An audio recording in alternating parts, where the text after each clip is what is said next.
V imenu Boga Očeta in Sina in Svetega Duha. Amen. Povabila mi veliko pomenijo, nanje se odzovem z veseljem.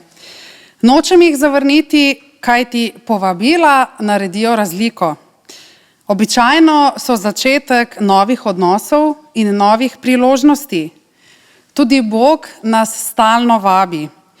V Evangeličanski cerkvi Dobrega pastirja Novo mesto smo vsi dobrodošli. Tu poglabljamo svojo vero, širimo krog svojih prijateljev in se dvigamo v ljubeče Božje naročje. Zato takšna bogoslužja niso dolgočasna in se jih ne naveličamo. Prisluhnimo obvestilom. Prejšnjo nedeljo, 20. oktobra zvečer, je bila ob prireditvi, ki smo jo poimenovali Trubarjada, cerkev docela napolnjena. Kot vidimo, imamo tukaj še ostanke scene, namreč Trubarjada je potekala na način, da se je en del odvijal zgoraj na galeriji, en del pa tukaj spodaj. Odzivi so enkratni, pohvale dežujejo. Hvala vsem sodelujočim pri programu in seveda vsem vernikom za vašo podporo. Danes veruk odpade, ker so počitnice, imamo pa dogovorjeno varstvo za najmlajše, torej za tiste, ki sodijo v veroučno skupino A. Tako da otroci po utrinku za otroke boste lahko odšli in imeli čas za druženje drug z drugim. Jutri, v ponedeljek ob 19. uri, je v cerkvi kot običajno molitveno srečanje z branjem psalmov. V sredo 30. oktobra pa študijsko bogoslužje ob 19. uri odpade, ker smo naslednji dan, to je v četrtek, 31. oktobra, ko je tudi državni praznik Dneva reformacije, povabljeni v Evangeličansko cerkev Primoža Trubarja v Ljubljani na skupno svečano bogoslužje ob 11. uri. Tam bom na povabilo pridigala jaz kot duhovnica iz naše cerkve. V nedeljo 3. novembra ob 10. uri pa se spet zberemo na nedeljskem bogoslužju kot običajno. Sedaj pa bomo zapeli himno, ki nosi naslov Bog velik si.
Biblično vodilo današnje nedelje, ki se bere po evangeličanskih cerkvah, je iz knjige Psalmov. Pravi pa takole: ko besede še ni na mojem jeziku, glej, Gospod, ti že vse veš. Prisluhnimo sedaj poeziji iz Psalma 32 in zatem priznajmo svoje grehe. Blagor tistemu, ki mu je pregreha odpuščena, ki mu je greh pokrit. Blagor človeku, ki mu Gospod ne prišteva krivde in v njegovem duhu ni prevare. Zaradi tega naj k tebi moli vsak, ki je zvest v ustreznem času. Kadar naplavijo velike vode, njega ne bodo dosegle. Ti si moje skrivališče, čuvaš me pred stisko, spevi osvoboditve me obdajaš. Veliko bolečin ima krivičnik, kdor pa zaupa v Gospoda, tega on obdaja z dobroto. Veselite se v Gospodu, radujte se, pravični, vriskajte vsi, ki ste iskreni v srcu. Amen. Gospod naš Bog, k tebi prihajamo, vsak s svojimi prestopki in grehi, katere nam leti lahko odpustiš. Prihajamo s svojimi skrbi, katere nam lahko leti odvzameš. Prihajamo z našo zaskrbljenostjo, katero spremeniš v umirjenost. Prihajamo z našimi dvomi v upanju, da se ti izkažeš kot usmiljen in dober Bog. Podari nam svoj mir in se nas usmili. Amen. Besede milosti in slavospeva pa so iz knjige preroka Jeremije, kjer pravi takole: zares, tako govori Gospod, poskrbim, da boš okreval in te ozdravim ran. Amen. Molimo. Bog Oče, razmišljamo o bolečini zlomljenega sveta, zato prihajamo v molitvi k tebi. Zmedeni in ustrahovani ljudje okoli nas niso naši sovražniki in se od nas ne razlikujejo, kajti vsi se bojimo prihodnosti. Zato molimo zase in za njih, saj potrebujemo tvojo uteho in mir. Vsi smo zbegani, dokler nas ne poteši in ne osreči tvoja ljubezen. Prosimo te, odpri naše srce, da te bomo spoznali in drug drugemu pomagali. Prosimo te, naj tvoja ljubezen teče skozi nas, da bomo ozdravljeni v duhu in bodo naši medsebojni odnosi prijateljski, med narodi sveta pa manj prepirov in zla. To te prosimo v čudovitem Jezusovem imenu. Amen. Slava Bogu na višavah in na zemlji mir ljudem, ki so mu po volji. Amen. V nadaljevanju bomo zapeli pesem, ki pravi Ljubezen Božja.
Ljubezen Božja nikoli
Draga cerkev, izvolite sesti.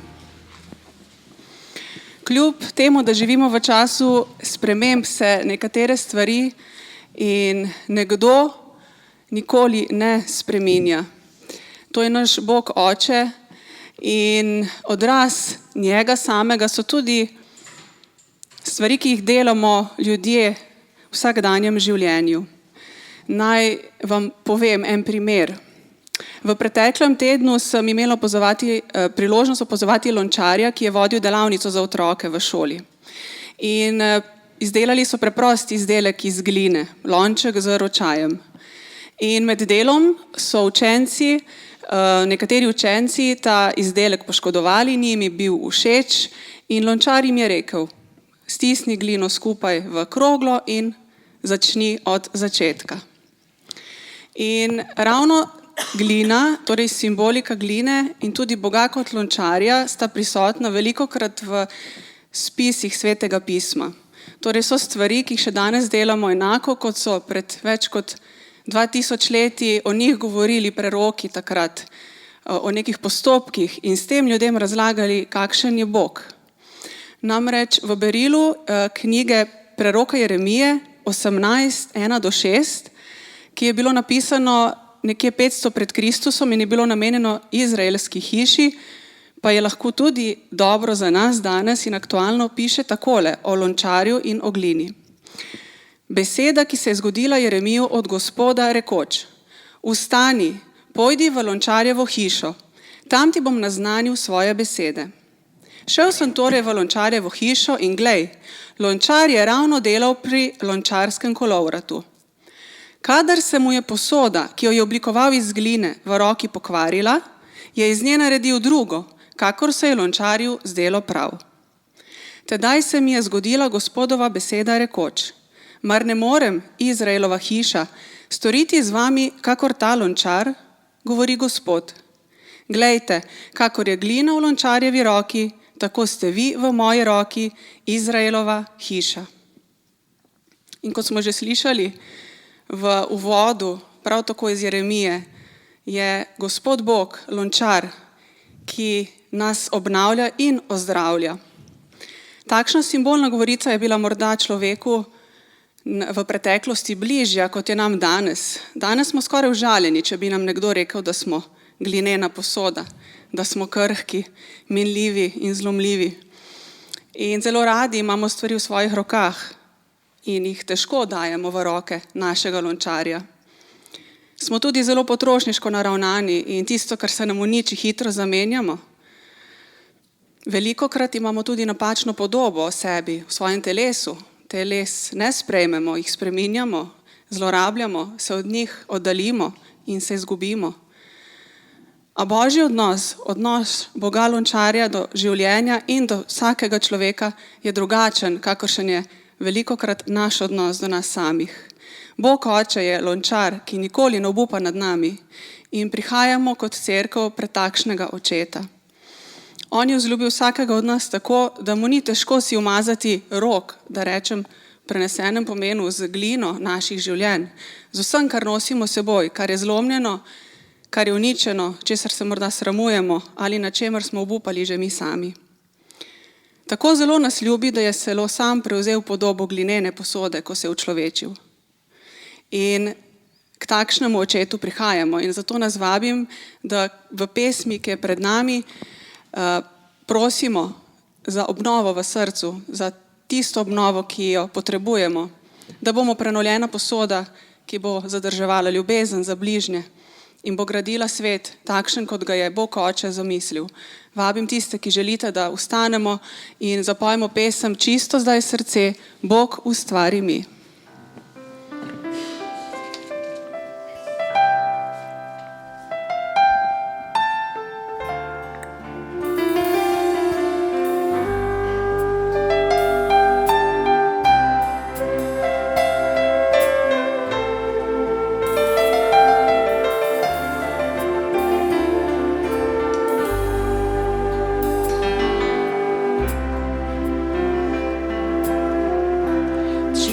Zdaj srce, Bog ustvari. ustvari mi in obnovi me. Naj bom kakor ti, čisto zdaj srce. Bog ustvari mi in obnovi me. Naj bom kakor ti. Ti si lončar moj, jaz glina sem.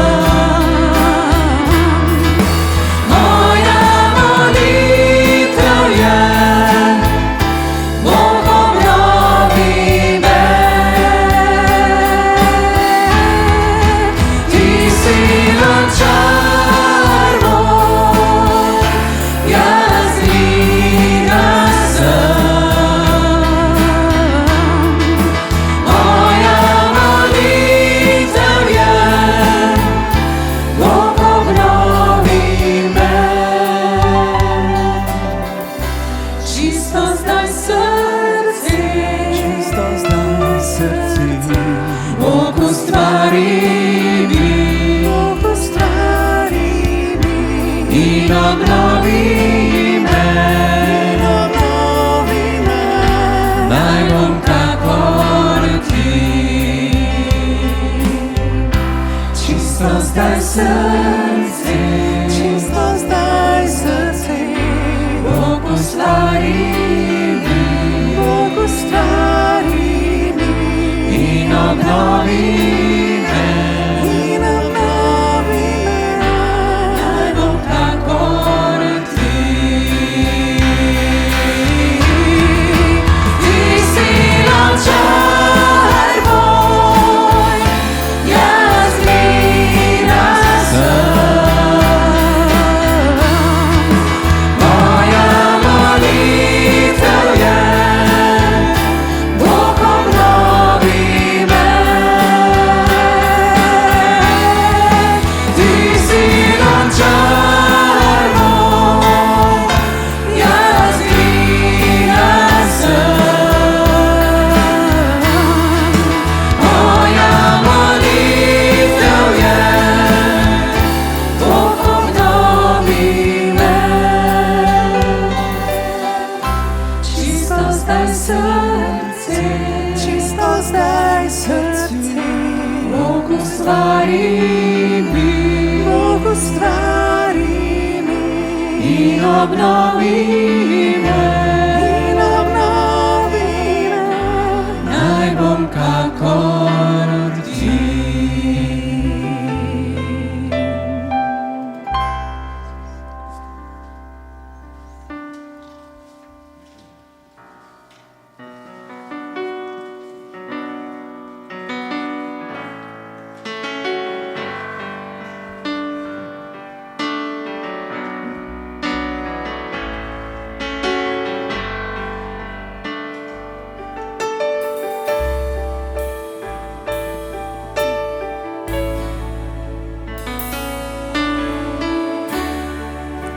Izročam se,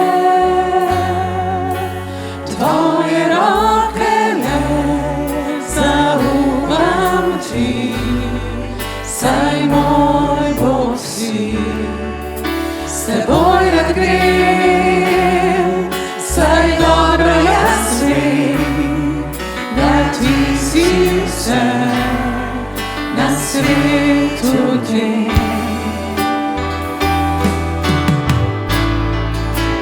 Jezus, jaz verujem ti. Jezus, jaz pripadam ti. Za te vedno naj živim in tebe le častim z vsem, kar sem.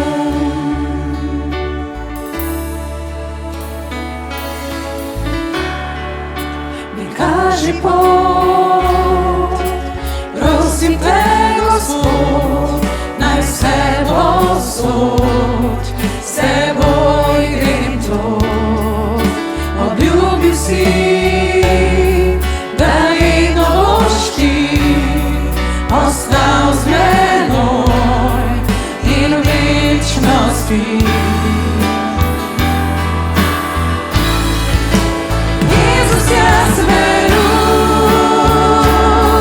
ti, Jezus, jaz pripadam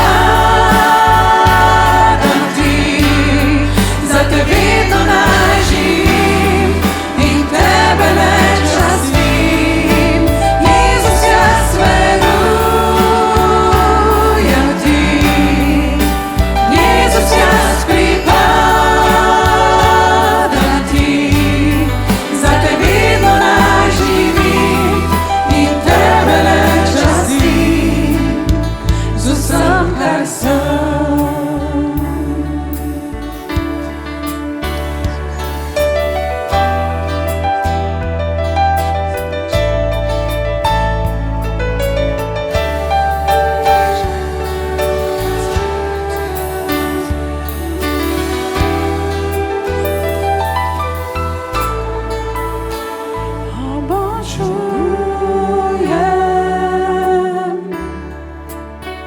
Obožujem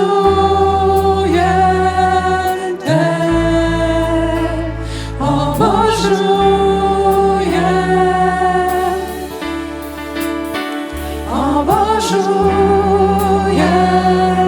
te,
Dragi Bog, hvala ti, ker ti je mar za naša zlomljena življenja in situacija, ki se nam velikokrat zdijo brezupne.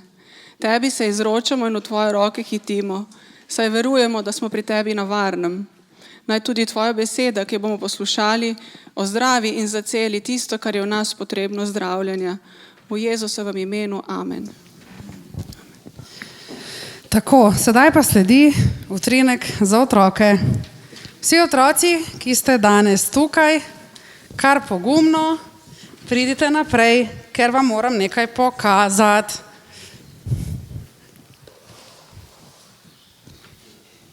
Aha. Kar pogumno. Tudi malo starejši otroci, to tudi velja. Lahko tudi kakšen odrasel pride, če ima posebno željo. Tako, nekaj, kar ste morda že slišali, ampak zagotovo pa ne vsi, zato vam moram nekaj zanimivega pokazati.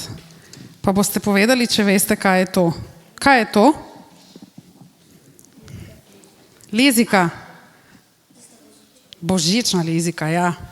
Zdaj se Božič praznuje že oktobra. Božična lizika. Ampak veste kaj, dragi otroci, če pogledamo to liziko, ta lizika nekaj zanimivega odkriva. Poglejte, na kaj vas spomni ta lizika? Na kateri predmet? Bravo. na pastirsko palico. In včasih, ko nam je težko, se lahko spomnimo, ko pogledamo na tako liziko v obliki pastirske palice, da je to tako kot Bog, ki je naš dobri pastir in za nas skrbi, predvsem takrat, kadar smo žalostni. Drugače pa je ta palica tudi zelo zanimivih barv in mimogrede še, če jo obrnemo krog, kaj je to za ena črka? J. J kot Jezus, junak. J kot Jezus, se pravi Jezus, ki je naš dobri pastir. Kaj pa barve? Kakšne lepe barve? Poglejte, otroci, kakšne barve tukaj vidite? Rdeča pa belo. Ok, dajmo razmišljati skupaj. Kaj pomeni rdeča? Na kaj nas spomne rdeča barva? Rdeča barva nas spomni na to, da nas Bog ljubi, da nas ima rad in da nas rešuje.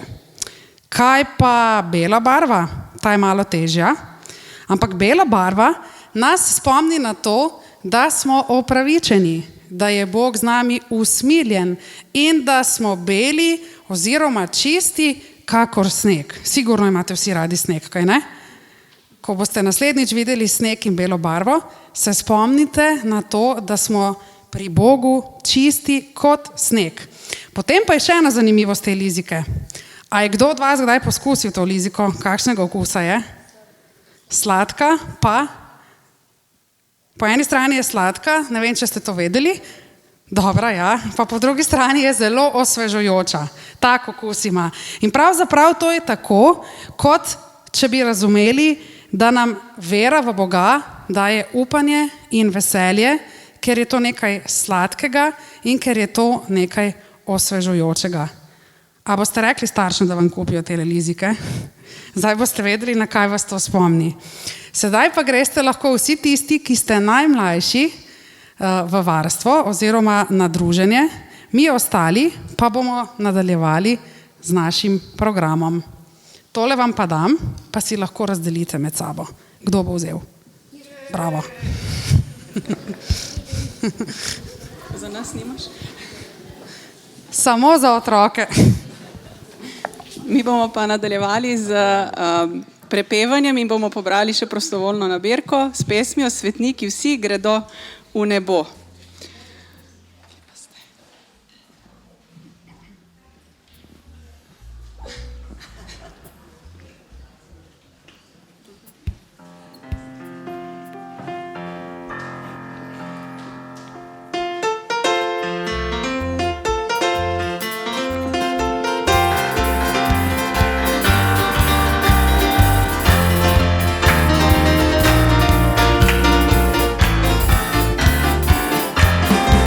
Svetniki vsi gredo v nebo, svetniki vsi gredo v nebo. Podaj Gospod, da smem iti z njimi, svetniki so gredo v nebo. Ko po imenu klical boš, ko po imenu klical boš. Podaj Gospod, podpiši še mene, ko po imenu klical boš. Od zvezde se zasvetijo, od zvezde se zasvetijo. Podaj Gospod, da bom vsaj med njimi svetil tudi jaz. Ko pride aleluja dan, ko pride aleluja dan. Podaj Gospod, da bom ga dočakal tudi jaz. Svetniki vsi gredo v nebo, svetniki vsi gredo v nebo. Podaj Gospod, da smem iti z njimi, svetniki so gredo v nebo. Ko po imenu klical boš, ko po imenu klical boš. Podaj Gospod, podpiši še mene, ko po imenu klical boš. Ko zvezde se zasvetijo, ko zvezde se zasvetijo. Podaj Gospod, da bom vse med njimi svetil tudi jaz. Ko pride aleluja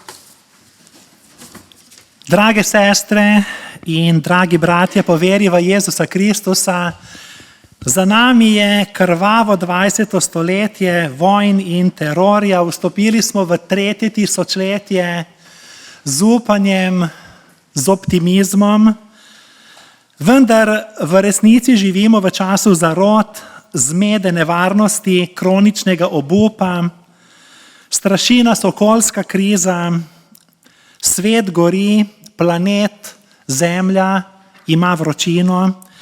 Narušili smo ta čudežni božji dizajn. Tu je še transformativna tehnologija, ki toliko vpliva na naše možgane, da naš ob nenehnem dostopanju k internetnim algoritmom postaja plitev, mi pa brezglavo lebdimo v, bom rekel, kar banalni resničnosti. Včeraj smo slišali, koliko tisoč otrok je zasvojenih s tablicami in ne morejo več normalno živeti. Branje knjig je postala preteklost. Bojimo se tudi resnih vprašanj. Najbolj resno vprašanje je vprašanje glede Boga. Raje mižimo, kot da bi se spremenili.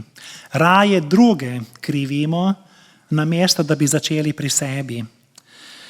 Sprašujemo se v tem času dekonstrukcije vere, zakaj Božje razkritje ni prepričljivejše in jasnejše? Zakaj Božji prstni odtis ni vidnejši? Zakaj Bog pušča prostor za iskren dvom? Sveto pismo daje odgovor. Če bi se Bog razodel kot nesporen, bi bili prikrajšani svobode. Ne bi imeli možnosti odločanja zanj ali proti njemu, niti možnosti odločanja med dobrim in zlom. Bog bi nas toliko prevzel, da ne bi imeli druge izbire, kot da vanj kratko, malo verujemo. Ampak potem bi rekli, da nas je v to prisilil, kajti takšna razmerja so nesmiselna, sporna, tudi v naših medsebojnih odnosih. Potemtakem bi bili prisiljeni v Boga verjeti in ga častiti. In tak Bog bi bil megalomanski tiran, ne pa Bog ljubezni in usmiljenja. Vabim k poslušanju Božje besede. Lahko vstanemo, prosim. Iz 1. Mojzesove knjige, 3. poglavje, 1. vrstica.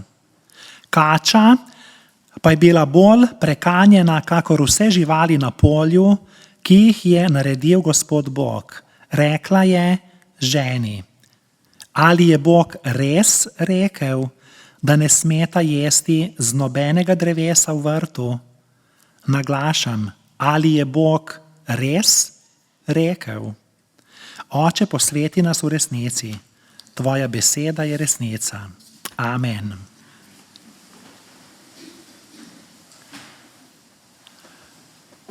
Že smo slišali, da se tudi danes dogaja to, kar se je dogajalo na začetku človeštva. Greh nezaupanja v Boga se je prvič pojavil, ko je kozmični zapeljivec Evi postavil vprašanje, ali je Bog res rekel. Ali je Bog res rekel, da ne smeta jesti z nobenega drevesa v vrtu? Eva morda v to ni bila prepričana, ker ni bila poleg, ko je Bog to naročil Adamu. Morda je pomislila, da Adam ni pravilno slišal, pa tudi do nje še ta vest ni prišla. Kako naj zaupa Adamovi zgodbi, Božjemu ukazu, ko vendar temu ni bila priča? Gre seveda za zgodbo, ki jo moramo simbolno razumeti in jo tudi prenesti v današnji čas. Torej, skušnjava deluje prekanjeno. Tudi ko je živel Jezus Kristus, mu je bila ponujena bližnica, naj jo ubere, preden bi prišel do križa in do vladanja.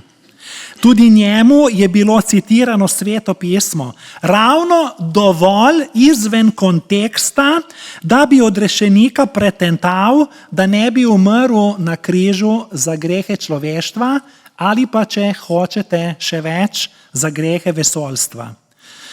Učinkovite laži vsebujejo dovolj resnice, da postanejo verjetne. In takšne prevare sprevračajo resnico. Torej, skušnjava hoče prepričati človeka, da ne bi verjeli v dostojanstvenost, digniteto Boga. In tu vidimo na začetku, kako je bil Bog obtožen. Po krivem seveda. Gre za blatenje, obtožbo, ponižanje. Za očrnitev Božjega značaja. Prikazati Boga drugačnega, kakršen je v resnici. Ena sama izigrana in zlorabljena beseda je dovolj, da se odločimo živeti neodvisno od Boga, misleč, da nam Bog krade srečo. Misleč, da nam Bog krade srečo. In to je opis človekovega napuha. Iz te arhaične, slikovite zgodbe začetkov Svetega pisma vidimo, da padca človeštva ni povzročilo neko veliko grešno dejanje, kot bi pričakovali, ampak grešen odnos. Grešen odnos, predvsem, ko gre za zaupanje. Ali je Bog res rekel, če to parafraziram v današnji čas, ali se Bog šali? Kje je Bog, da se dogajajo takšne stvari v svetu? Ali je Bog toliko nespameten ali ne vidi, kaj se dogaja z nami? Ali nam ne privošči sreče? Ali je tak skopuh, da nam noče dati niti enega sadeža, če se vrnem v to rajsko zgodbo? Namreč ni šlo za to, da bi skušnjavec Boga zanikal, da Bog ne obstaja, ampak je želel Boga prikazati v napačni luči. Ko zmanjka besed in podob, nastopita v Svetem pismu metaforika in simbolika, kot je bilo že rečeno tudi glede lončarjeve hiše, gline in lončarja.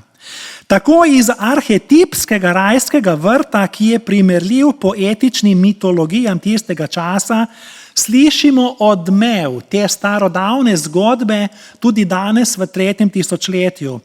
Človek, Bogu ne moreš zaupati. Bom rekel še bolj drastično. Pazi, da te ne bo pretental. Vzemi vendar življenje v svoje roke, saj si zrel in to zmoreš, odreci se ga, ne potrebuješ ga. Pozabili smo, da družba, ki je proti Bogu, je tudi proti človeku. Pozabili smo, da takrat, ko ni Boga, nam je vse dovoljeno. Pozabili smo, da tudi če Boga ne bi bilo, bi si ga morali izmisliti. Namreč brez Boga preprosto ne moremo živeti, če si to priznamo ali pa ne.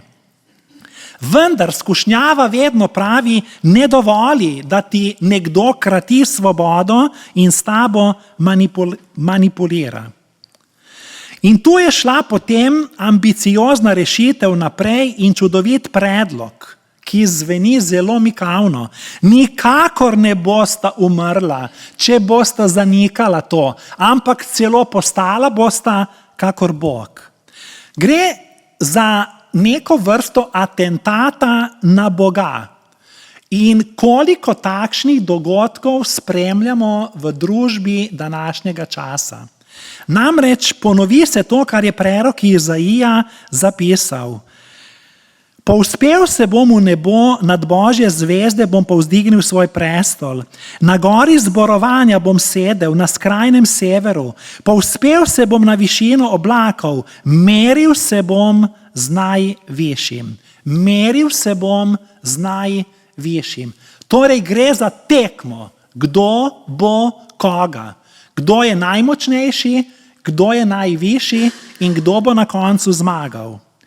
Morda je zlodej človeku kot kroni stvarstva zanko nastavil iz ljubosumja. In oba, če rečem arhetipsko, Evi in Adamu, ponudil, da sta ugriznila v prepovedani skrivnostni sadež.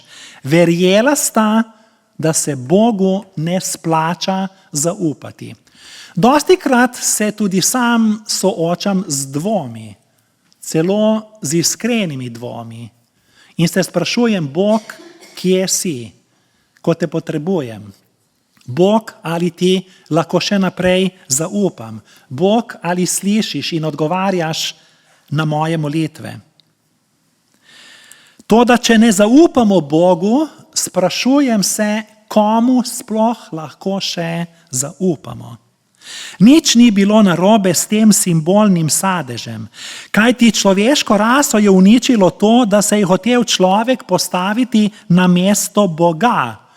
Bog pa tega ne počne zato, ker bi bil kapricast ali pa bi se počutil ogrožen ali pa se boji, da bi ga prekašali, ampak to počne v naše dobro. Preprosto rečeno, moram reči to, česar ne želimo slišati. Potrebujemo meje. Potrebujemo meje. Potrebujemo jih mi odrasli in tudi otroci. Potrebujemo meje. In Bog to dela v naše dobro. Tudi meja med nami in Bogom mora biti. Ne more vas biti kar tako na ti, čeprav je naš ljubeči usmiljeni Aba, kar pomeni ljubeči očka. Kdaj se danes postavljam na mesto Boga? Takrat, ko vzamem situacijo v svojo roko. Ko Božje stvarstvo uničujem. Ko ne skrbim za sočloveka. Ko druge obsojam. Ko nisem usmiljen. Ko jemljem pravico v svoje roke. Ko ne verujem v Božjo milost. Ko pišem zakone proti Božji volji. Ko ustvarjam družbo brez Boga. Zgodba o drevesu iz rajskega vrta se je končala na Golgoti, na Kalvariji, kjer je bil Jezus Kristus, učlovečeni Božji sin, pribit na eno drugo drevo, na križ, na les križa in je smrt, drevo smrti spremenil v drevo življenja. Ali je Bog res rekel? To vprašanje je vesoljni začetek laži, izkrivljanja, dvoma v resničnost in tudi v zanesljivost Božje besede.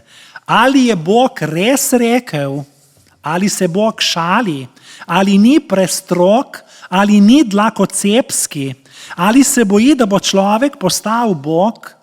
V zgodovini človeštva so bili poskusi, da tako rečem, atentati na Boga. Bog seveda to dovoli, ker imamo svobodo. Vendar vsi ti poskusi so se izjalovili in katastrofalno končali. Gre za upornikovo besedo proti stvarnikovi besedi. Gre za ponarejen evangelij, za potvorbo Božje dobre novice. Zlobnež izziva danes drugače. Ponovno pravim, postavlja vprašanja, ali je Bog res rekel, da je trpljenje del krščanskega življenja? Ali je pekel resničnost? Ali nas greh res ločuje od Boga? Ali je Jezus Kristus res univerzalni odrešenik? Ali je treba Boga ubogati in upoštevati? Tak pristop je nepričakovan in prikrit, strategija vključuje polemiko in končno sami smo na tem razpotju vsak dan, vsako minuto življenja, da odločamo ali za ljubezen, sovraštvo, laž, resnico, dobro, zlo, kazen, usmiljenje, religijo ali pa odnos, čudovit, ljubeč odnos z Bogom in sočlovekom. Takšna taktična zavajanja, ko smo v najgloblji razpoki naše družbe, so zelo prisotna in zato moramo biti kot kristijani bedeči, pa tudi družbeno vključeni in odgovorni. Sprašujem se, če Bog ne obstaja, potem je krščanstvo največja prevara, mit, laž v zgodovini človeštva. Seveda temu ne morem pritrditi, kajti temu ne pritrdi noben razum, noben filozof, ki razmišlja svojo glavo, niti znanost, niti tehnologija, s katero se soočamo. Potem imamo tu mislece, ki temu nasprotujejo in naj navedem najočitnejše, pa so postali le kup ruševin na smetišču zgodovine. Machiavelli, izumitelj nove morale, ni mu uspelo. Kant, relativizator resnice, ni mu uspelo. Nietzsche, samooklicani antikrist, ni mu uspelo. Marx, lažni mesija množic, lep nauk, čudovit, krasen, tudi jaz se podpišem pod njega, vendar človek je drugačen. Ne more tega živeti, ker smo padlo stvarstvo.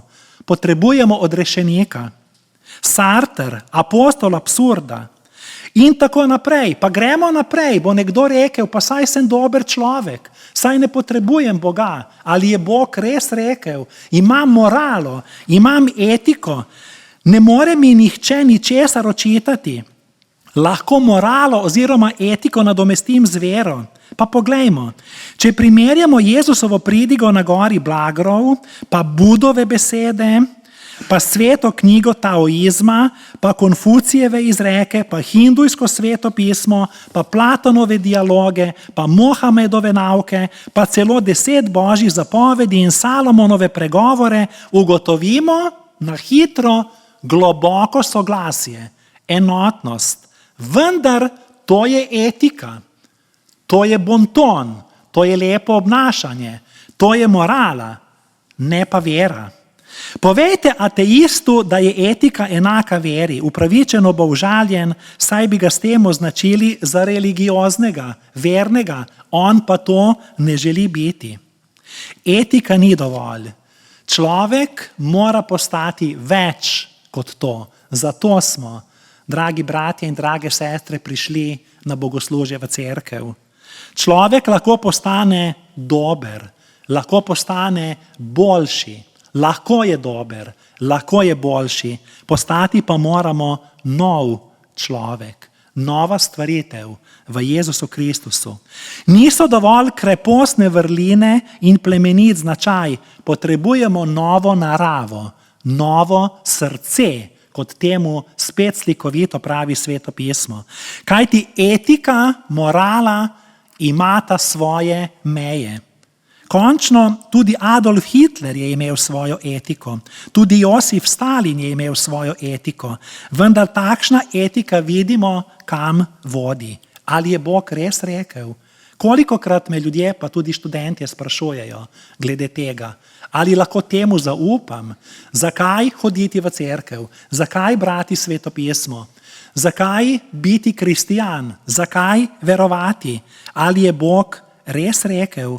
In končujem z doktorjem Martinom Lutherom, ker smo ob dnevu reformacije zelo blizu temu spominu.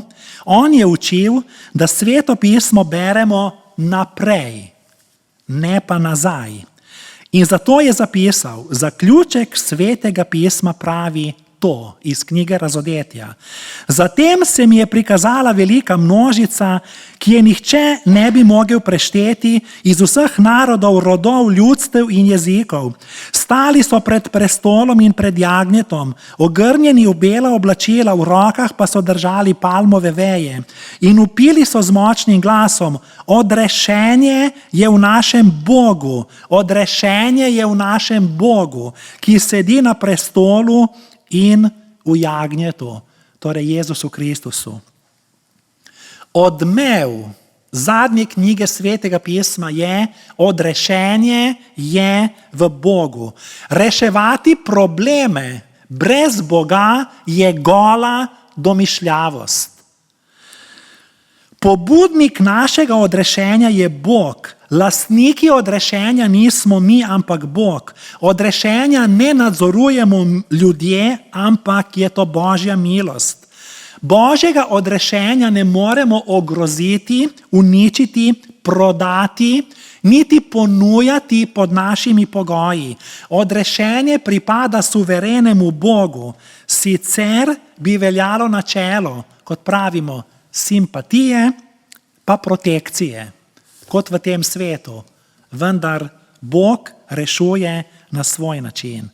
Vsa stara zaveza slikovito opisuje, da so drugi bogovi nemočni, saj niti sebi ne morejo pomagati. Vir grehov človeštva je naš upor proti Bogu.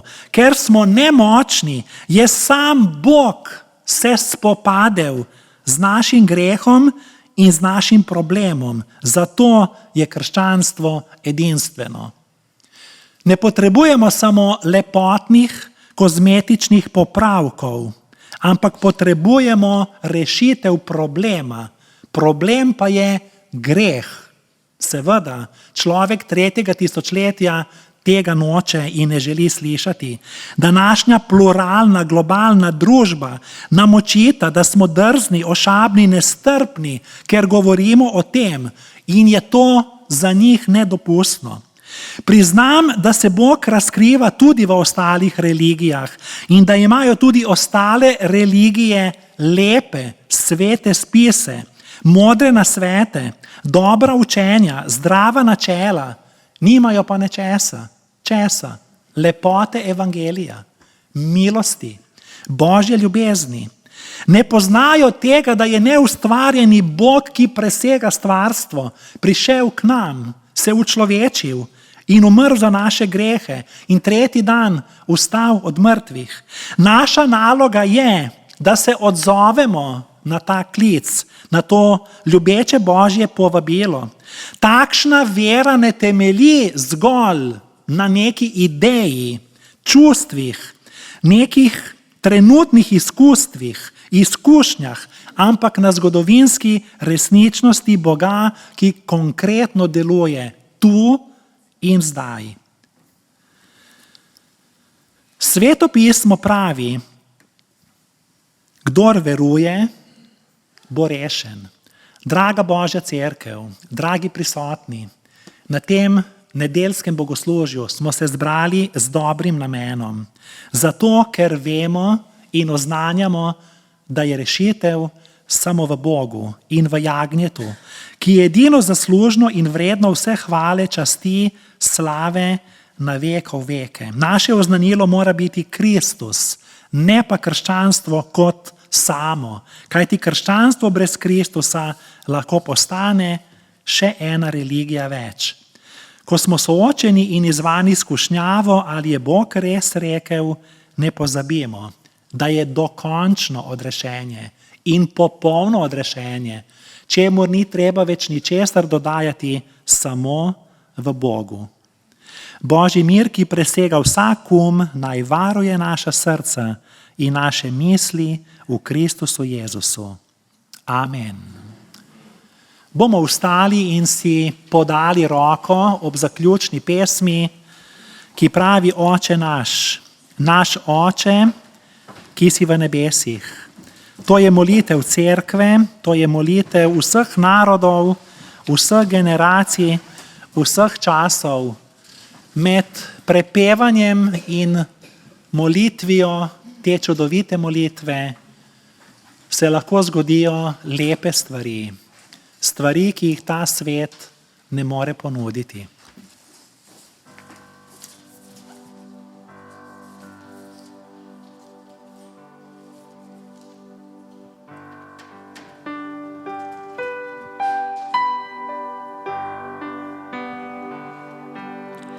Naš Oče, ki si v nebesih,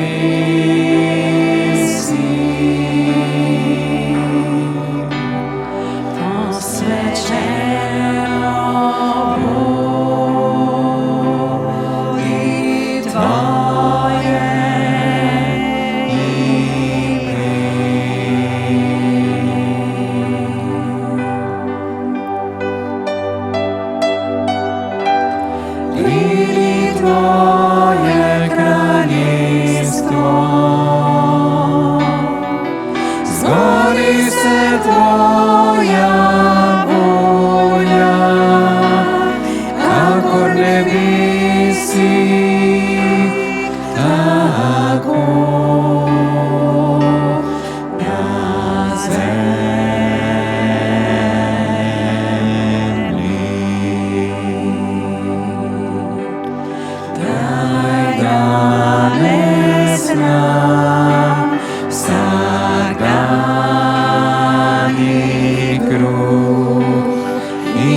odpusti nam vse dolgove, kakor mi odpuščamo dolžnikom.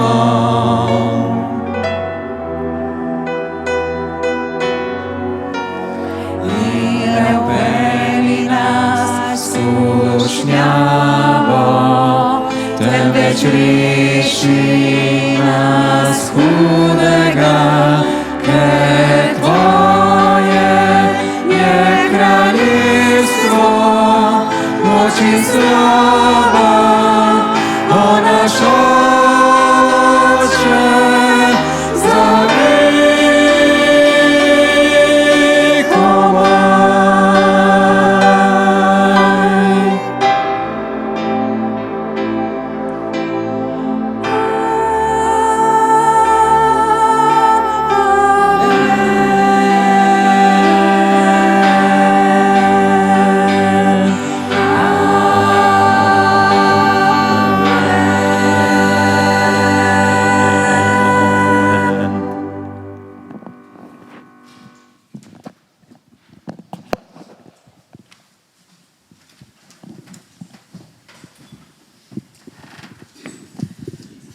Prejmimo še zaključni blagoslov.